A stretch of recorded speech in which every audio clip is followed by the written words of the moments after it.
This video is now in session, and the soul of the Republican Party is on the line in 2022.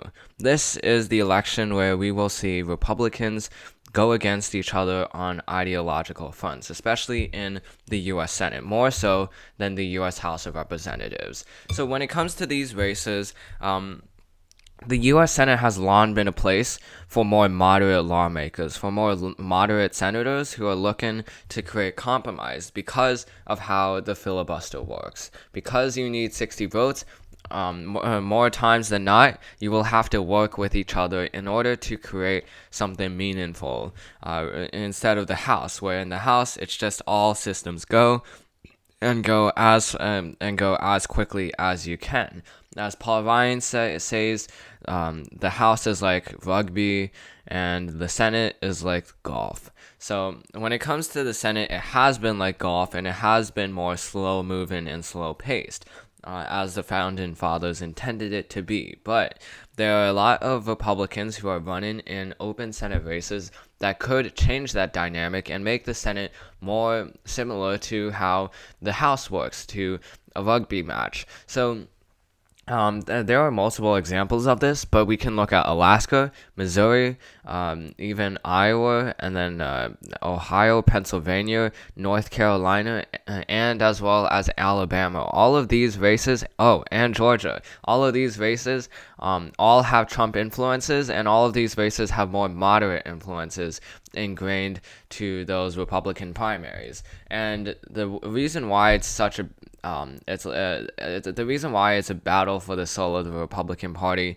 is just because of how competitive these races will get in the Republican primary. We've seen a divide that's been growing between Mitch McConnell and Donald Trump, where Mitch McConnell is being the Senate institutionalist, while Donald Trump is being Donald Trump. Donald Trump is being, I guess, more of the populist, looking for quick action. So with that, those two kinds of differences in ideology are creating a big separation between the two sides of the Republican Party. It's not really between it's not. I guess it's not really between moderation and conservatism. More than, I guess, willing to being able to work with the Democratic Party, or being being very hard on trying to do bipartisan deals. So let's go through a few examples. We can start off with Georgia. We've made a video about Herschel Walker and why he's a bad candidate,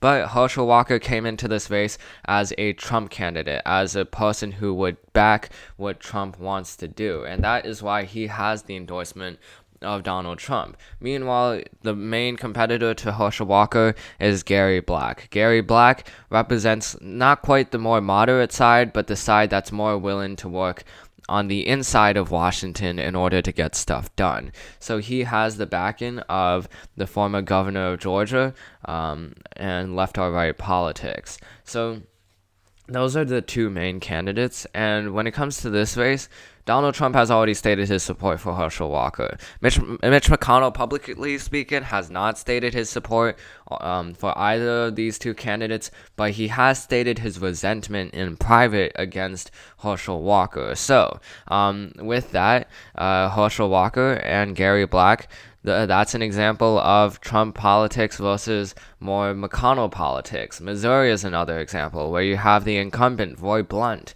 not looking to run for re-election. Roy Blunt, a lot of people say he's an insider, that he works on behind the scenes deals in order to get bipartisan bills done.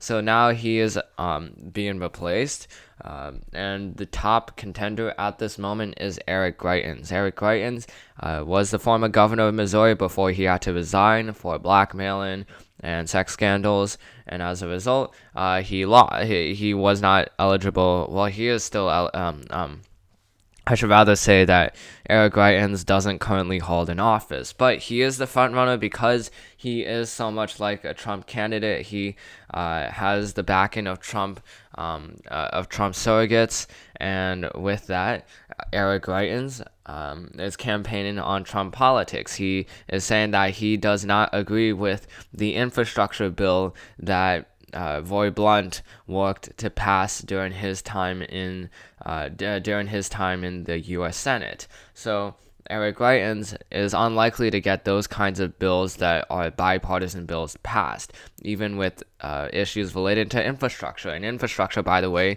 is the bare minimum of compromisation.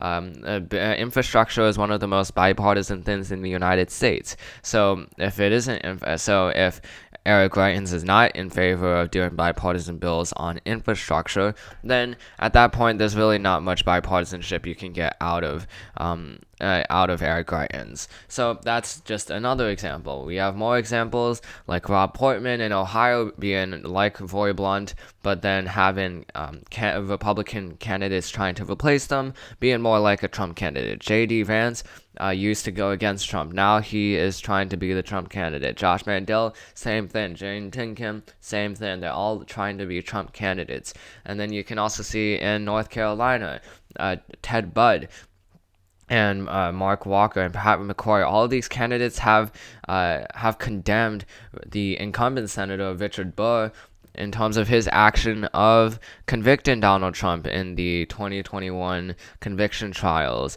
In Alabama, you have a race between Linda Blanchard and as well as Mo Brooks. And you also have Katie Britt. Katie Britt has the endorsement of the incumbent Senator Richard Shelby, and she represents more of the insider kind of take on Washington. Meanwhile, Mo Brooks is downright conservative, incredibly conservative, and he is more like the Trump candidate. So you see these kinds of divisions happening between Trump candidates and McConnell kind of candidates, and ultimately, that's not only a problem for McConnell, where he now has to face a lot of Trump candidates who could lose in their general election when they have to face more moderate voters, but it also presents a threat to the Democratic Party. But we'll go through the reasons why the Democrats should be scared later. But first, let's talk about why McConnell should be scared. A lot of these candidates are creating competitive races that should not be competitive. In Ohio, for example, this race is not supposed to be competitive at all. But the fact that there's so many Trump candidates that are trying to be as far right as possible, when it comes to the general election, a lot of them are either going to have to stick with that kind of message and potentially risk a lot of moderate voters who would vote instead for the Democrats, like if I can see here, Democrats like Tim Ryan, or they could try to do what Hillary Clinton did, which is try to shift back into more of the centrist position, which may make them seem disingenuous, and that could also lose voters for them that might defect over to Tim Ryan, who at this point is the front runner for the Ohio Senate race. So you have a risk there, and while the Republicans are still favored to win in Ohio, Mitch McConnell will most likely need to spend more money than he should be in the Ohio race, just because that race is now becoming more competitive. Missouri, the same issue. Eric Greitens, he's plagued with a lot of baggage. He has a lot of baggage on his hands, and right now he's the front runner, and if he ultimately does win the Republican primary, he will still probably win the general election. But Mitch McConnell will have to spend money in that race in order to make sure that Eric Greitens does not lose in that election, because Eric Greitens could certainly very well lose that election due to his scandals. And the problem with that is that now he has to shift money from someplace. He has to give money. He only has a certain amount of money, so he has to take it from some Senate races and pour it into races that he shouldn't have to. So he's pouring races like I guess he might have to divert money from Pennsylvania and North Carolina and Wisconsin to Missouri, Ohio, and even potentially Alaska. So the fact that Mitch McConnell now has to spread out the money is not good for him when it comes to the general election. It will mean that Republican nominees in competitive races, or I guess historically competitive races, will now not have as much money as they potentially could have, especially when compared to the Democratic Party, which has increased year by year, election by election, in terms of their funding. So that's the reason why this kind of division is a problem for McConnell. The other reason is because if some of these Republicans are elected into the Senate, they represent a vastly different view than McConnell has. They represent vastly different views from Bob Portman, from Roy Blunt, from Richard Burr, from Richard Shelby, from Pat Toomey, and a lot of these bills that were done on a bipartisan basis will no longer be able to be done in as big of a bipartisan basis, and it will look more like the House than it will like this current iteration of the U.S. Senate, and that's something McConnell does not want.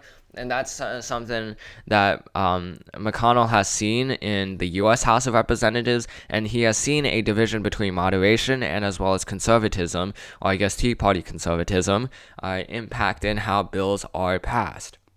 So McConnell, and he's also seen Paul Ryan. Paul Ryan had been inundated by the right-wing shift of the Republican Party. So he essentially left the U.S. House, and he left the speakership position for Nancy Pelosi.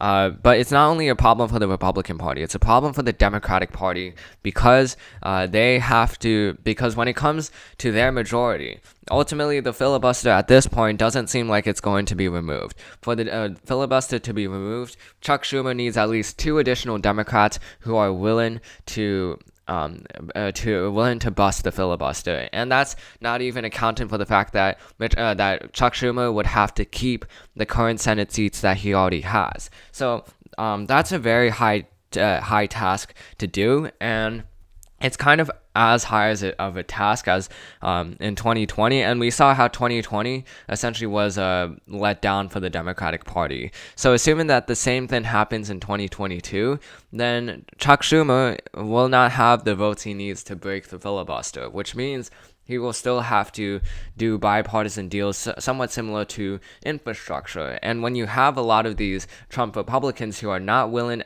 at all to negotiate on these kinds of things, not willing to negotiate as something as bipartisan as infrastructure, then you have a real problem for Chuck Schumer, because then he can really only get reconciliation bills passed. He can only get bills relating to taxes and income levels passed through the Senate. And that is a very bad thing for the Democrats, because it will lead to the same thing that happened in the Obama administration: inaction and frustration by the general public that the Democratic Party is not pursuing the policies that they were elected to do. And that is a deja vu moment for the Democrats that they certainly want to avoid. But the fact that a lot of these Trump candidates are entering in these races as front runners, and the fact that they're in Senate seats that are pretty reliably Republican, like Ohio and Missouri, is a bad thing for the Democratic Party, because even though these races will become more competitive, ultimately Republicans will still be favored to win in races like Missouri, and as well as Alabama, and as well as Alaska, as well as Ohio. So that's a real problem for the Democratic Party. That's something that ultimately they would rather be better off having the status quo than gaining 2 seats or gaining a Senate seat, but then having the Republicans gain, or I guess Trump Republicans gain 3 Senate seats from Mitch McConnell's version of the Republican Party. That would be a worse scenario for the Democratic Party than simply keeping the status quo, just because if you have less of those kinds of insider Republicans in the Senate, then you're less likely to get those kinds of bills passed. You're less likely to get those $1 trillion bills passed. You're less likely to get a bipartisan Voting Rights Act passed. You're less likely to get healthcare issues passed, because a lot of these senators will simply turn this will simply turn this institution into something similar to the House, where as long as you have a majority, you're fine. But the difference is that in the U.S. Senate, if you have a majority, you may still not be fine on your own because of that filibuster. So that's the end of this video. I hope you enjoyed it. This video is now adjourned, and I'll see you in the next one.